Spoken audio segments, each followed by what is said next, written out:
Hello guys, మనకి నిన్న Gujarat Titans versus Delhi Capitals match complete అయింది కదా.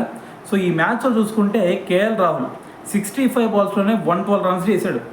అయితే దీని తర్వాత మరి ఈ ఇన్నింగ్స్ని ఉద్దేశించి టామ్ మూడీ, మీ అందరూ తెలియపోయి ఉండొచ్చు. అయితే అతను ఆస్ట్రేలియన్ క్రికెటర్, అలాగే ఐపీఎల్కి కూడా ఒకప్పుడే హెడ్ కోచ్గా పనిచేశాడు. అయితే మరి అతను కేఎల్ రాహుల్ని ఉద్దేశించి కొన్ని కామెంట్స్ చేయడం జరిగింది. అతను ఏమంటున్నాడు అంటే, మీరు కేఎల్ రాహుల్ మరి ఇన్నింగ్స్లో చూసుకుంటే ఎక్సలెంట్ పర్ఫార్మెన్స్ ఇచ్చాడు, అయినా సరే అతని చుట్టూ విమర్శలు తిరుగుతూనే ఉన్నాయి. సో మరి ఈ విమర్శలు చేసేవాళ్ళు ఒకటైతే గుర్తుపెట్టుకోవాలి.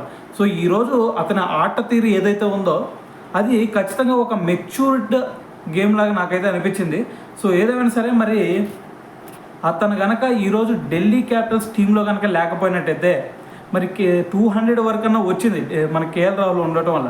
సో కేఎల్ రాహుల్ కనుక నిన్న మ్యాచ్లు లేకపోతే వాళ్ళు ఏ 160కో ఏ 150కో మ్యాచ్ ఫినిష్ చేసినా సో ఆశ్చర్యపోవాల్సిన అవసరం లేదు. సో అటువంటి ప్లేయర్ని మరి ఈ విధంగా విమర్శించడం అనేది సరికాదు అని చెప్పేసి కూడా సో మరి టామ్ మూడీ కూడా మాట్లాడటం జరిగింది. సో మరి ఓవరాల్గా చూసుకున్నట్టయితే మనకి మ్యాచ్ మొత్తం కూడా వన్ మ్యాన్ షో అనే చెప్పాలి. ఎందుకంటే నిన్న మ్యాచ్లో కేఎల్ రాహుల్ ఒకడు 112 కొట్టాడు. సో దాని తర్వాత చూసుకుంటే మిగతా అందరూ కూడా 30s 20s సో వీటిలోనే ఉన్నారు. ఇంకా మనకి డూప్లెసీ చూసుకుంటే 10 బాల్స్లో 5 రన్స్ మాత్రమే కొట్టాడు. సో మరి మిగతా వాళ్ళు చూసుకుంటే 30 రన్స్ 35 రన్స్ 21 రన్స్ స్టప్స్ అనుకుంటా. సో మరి ఈ రీతిలో ఆడారు వాళ్ళంతా. సో కాబట్టి కేఎల్ రాహుల్ కనుక నిన్న మ్యాచ్లో లేకపోయినట్టయితే ఇంకా ఢిల్లీ క్యాపిటల్స్ పరిస్థితి ఇంకా దారుణంగా ఉండేది అని చెప్పాలి. సో ఏదైనా సరే మరి టామ్ మూడీ చేసిన ఈ కామెంట్స్ని బట్టి మరి మీరేమనుకుంటున్నారు అనేది కింద కామెంట్ చేయండి.